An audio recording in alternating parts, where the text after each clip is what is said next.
sagutin lang ng resource person or witness yung katanungan mo na. Okay. Bago siya mag-explain. Okay. Resource person. Okay. Thank you for the reminder, Congressman Acop, sir. And to the members of this committee, I feel, and it is my right to state before this committee and the August Chamber of Congress, that this committee is not about the law. No one in government is above the law. We are a government of laws. I am protected under the SOTO law. I have the constitutional right. I requested per record that I may be given competent advice and assistance of a legal counsel, and such right is guaranteed by the Constitution. And such right is also stipulated clearly in Section 12 of the Governing House Rules pertaining to committee hearing and conduct of investigation. And even if I am not in a court trial, the right to seek out counsel advice and assistance from a counsel is a part of principle of due process, a principle guaranteed by the Constitution. And I believe before I answer any further question, may I manifest respectfully and humbly before this committee that all the statements, even after under oath, in the absence of competent legal advice and assistance previously, may be granted to be stricken off the record because I believe my constitutional rights were violated. Point order. Yes. Honorable, The answer manifestation of Mr. Cedes is out of order. It is out of order because you cannot dictate in this house and you cannot move. Only members of you ask members of this house. Yes, I am explaining. No.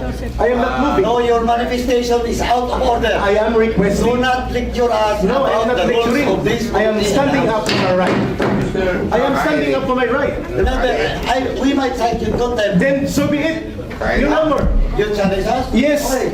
If that will be seen in the nation na walang karapatan ang mga invited guests dito na magpahayag, Your Honor, with due respect to you, I do not believe na ang kongresong ito ay lalabag sa karapatan ng mamamayan. yes. Mr. Chair. So be it, Your Honor. It's out of order. And what's the position of the chair? I will need, Mr. Chairman, I will not give up my right to free speech and be respected under the Constitution because this August Chamber is obligated by law. Nandali na po. Hiring. May I explain why I... Yes. The Honorable Acop is recognized and I understand. Yung sinasabi po ng ating mga ng ating bisita. Pero alam po ninyo, last, kung ang ginagamit ko po ay yung hearing nung huli at wala kay representasyon, hindi po namin kasalanan. Kasalanan po ng mga abogado ng SMNI dahil sila mismo on record ang nagsabi na they are here to represent SMNI and not the anchors because dumistansya nga ko sila. Ang sabi nila, hindi po namin trabaho ang bigyan ng representasyon ang angkor. That's why nung humingi po kayo, ang pinaliwanag ko, hindi po pwede sila magdepensa sa inyo. Dapat po humingi kayo ng iba. Dahil hindi po pwede sila magdepensa because they are on record. Under oath, ang sabi nila, kami abogado ng SMNI at hindi kami abogado ng mga angkor. Klaro po yan, Kyrie. You cannot allow. I'm good, yes. I just like to explain why I cite him is out of order. Because he manifested that the previous records, it is taken out of records. And as resource person, they are not allowed. Your Honor, I am going to be detained in this chamber and I am submitting myself before the country in protest. My constitutional rights are violated in this committee. I'm sorry to say, let me be detained in this chamber and be cited in contempt. I will not participate if my constitutional right will not be guaranteed. You are not here to decide for my constitutional rights. Let me finish. There's a point of order, the Honorable Dr. Fernandez. What I'm saying, I am not telling you to stop. What I'm saying is, by out of order, dahil sandali, makinig ka. My out of order is all about your manifestation. Papagsalitain niyo po ako. Patapusin mo ako. Yes, sir. Huwag ka may bastos. Hindi ako bastos, nagpapaliwanag Patapusin mo ako. ako. Mr. Chairman, I would just like to correct. I am not stopping him to issue statement. What I'm saying is, and what I'm pointing out of order is the manifestation that the previous statement and the previous record should be taken out of order. And under the rules, he's not allowed to do it. Point of order. Yes, the Honorable Dan Fernandez on the point of order. Maybe remind the resource speakers and the members of this committee to observe the proper decorum. Correct. If the chairman acknowledge a certain personality, let him speak and Yes. don't interrupt the members of this committee while the member is given the right to speak. Maraming salamat po. Mr. Thank Chair. you, the Honorable Dan Fernandez. The Honorable ako, is recognized. Mr. Seris, please be reminded that in this committee and this house, we have rules to follow. Hindi po ba namin sinusunod yung mga rules? Matanong ko nga po. Yes, sir. I feel that is And I my... would like to remind you that these rules are supposed to be followed by members of this committee and by the witnesses or resource persons to be present. And one of these rules is that before you can speak, you ask permission from the chairman. Kami nga, hindi kami nagsasalita na walang permission yung chairman. You better follow that rule. Otherwise, baka mapilitan akong gawin yung hindi ko dapat gawin. Now, Mr. Celis, for the last time, please identify your source. Mr. Chairman, may I be allowed to answer? Mr. Chair, this is the fourth time I ask Mr. Celis this question. And every time I ask him this question, ang laki ng introduction, wala pa rin yung sagot. Pwede po ba this time, pag pinagbigyan natin siya magsalita, sabihin niya na po yung pangalan? Kasi kung mag-introduction lang kayo, tapos i-cite na naman, dinisalaw ko na. Sinasabi ko na hindi namin kaya tanggapin yung SOTO law for this particular issues, and we provided the basis for that too. Sa mga binigkas ng provision, doon ko mismo hinugot ko yung argumento namin. Ngayon, kung hindi ko yung sasagot, we will not allow you anymore. Kasi nag-request na si Congressman Suarez ng kasagutan, pangalan ang kailangan niya. Mr. Chairman, may I, Magbibigay mo kayo ng pangalan o hindi? may I request that I be allowed to confirm with my legal counsel, please? O they're right beside you, they can confirm. May I request for at least a Yes. 1-minute conference with him? Please.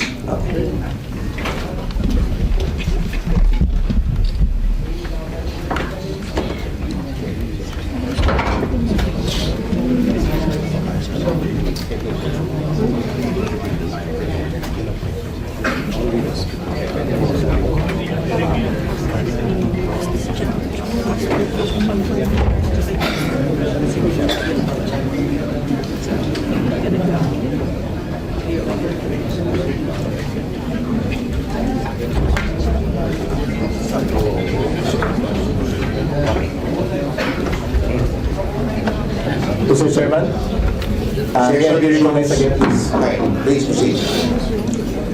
1 minute lang siguro, wag na. In our constitutional democracy, only the courts can interpret the laws, not Congress. Okay. So I will not answer that question because I believe Congress does not have the right to interpret laws. Okay. It is with Congress to pass laws but not to interpret. Salamat po. I take back my statements previously. Mr. Chair, Okay, then the Honorable Toby Chanco is recognized.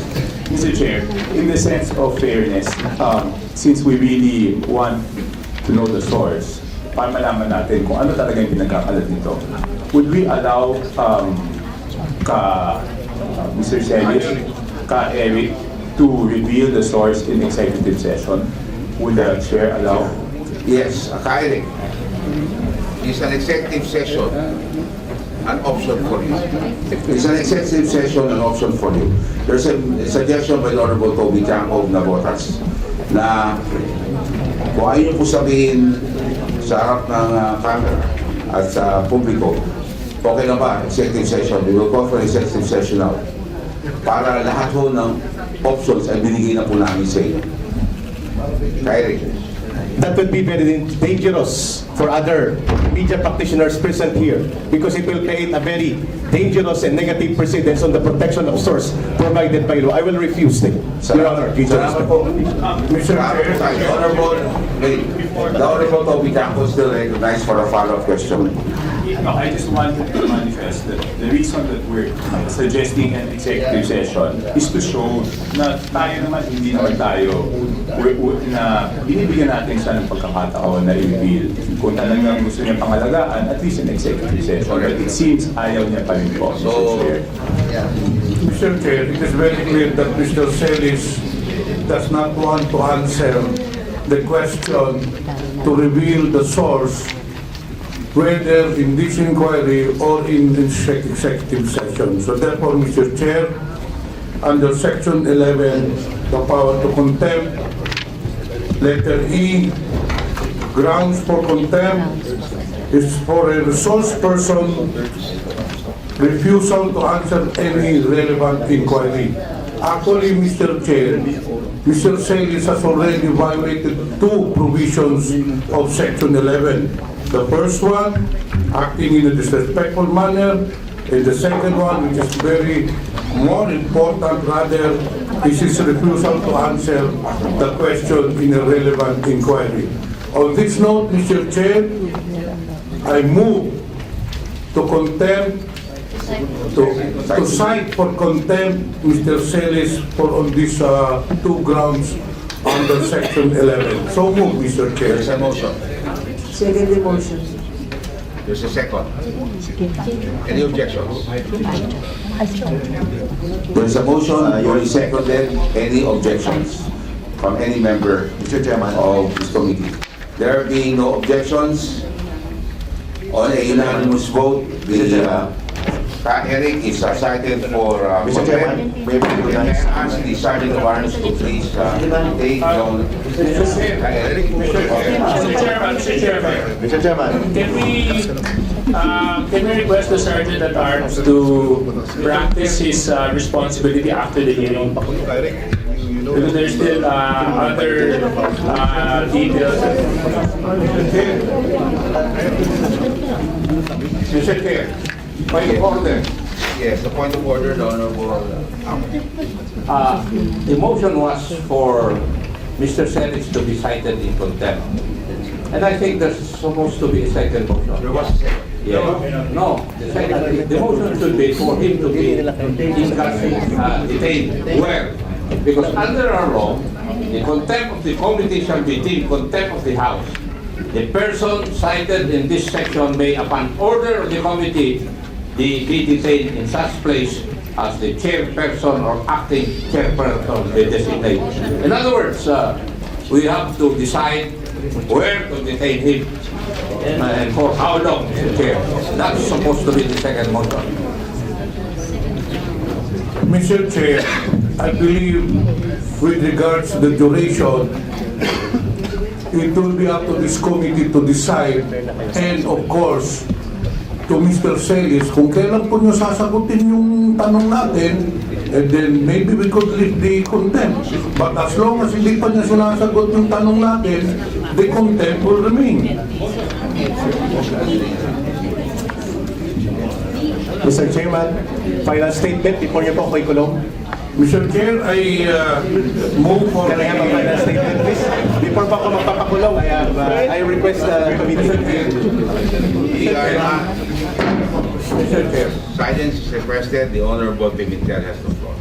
Thank you, Mr. Chair. In an earlier motion, Mr. Chair, we have already approved to cite for contempt Mr. Celis. On this note, Mr. Chair, I move to detain him in the premises of Congress as per our rules on Section 11. So move, Mr. Chair. There's a motion, duly seconded. The chair no objections. The motion of the Honorable Pimentel is okay. So, Sergeant of Arms.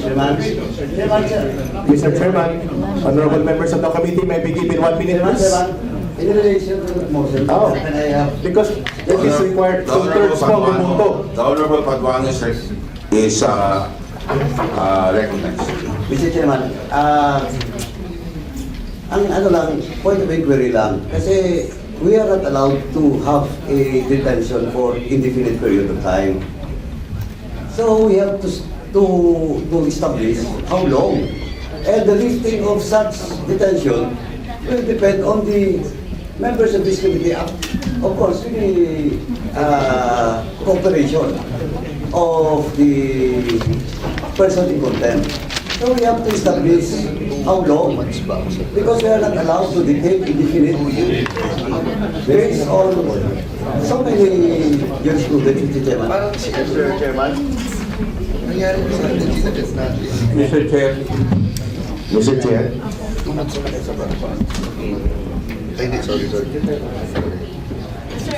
Mr. Chair, The Honorable Ako is recognized. yes, there's a decision by the Supreme Court that we cannot detain a person indefinitely.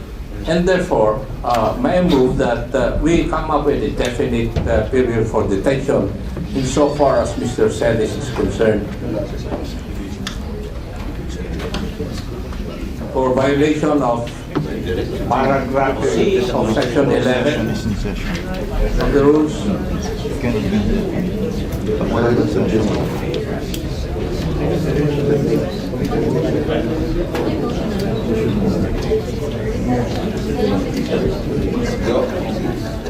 The Honorable Ako, would you like to make a motion? May I move that Mr. Celis be detained for being cited in contempt for violation of section 11, paragraph C, refusal to answer any relevant inquiry by the members of this committee for a period of 30 days. Mr. Chairman. He will go straight on December 30 unless he finds a motion for reconsideration. We have done this in the different committees already. Mr. Chair, There's a motion. the reason why we cited Mr. Celis for contempt is because he does not want to answer the question. That is precisely why he violated paragraph C. So why will we give him a timeline?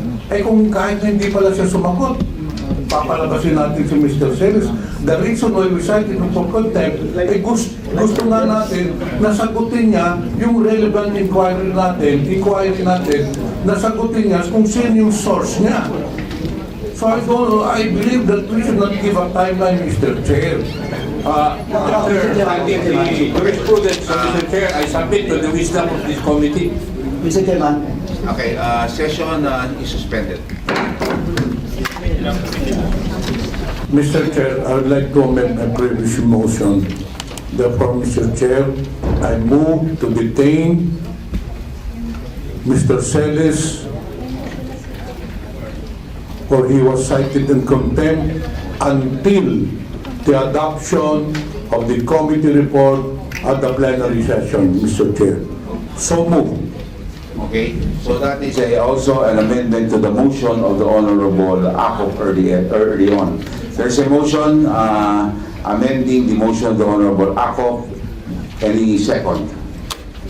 Seconded? The chair hearing no objection. The chair adopts and approves the motion of the Honorable Johnny Pimentel. So the Sergeant of Arms is hereby directed to enforce the decision of this committee. Mr. Chairman, can I make a comment to the chair? Session suspended. Attorney Tontin. Thank you for this kangaroo court. Session suspended. Thank you for this kangaroo court.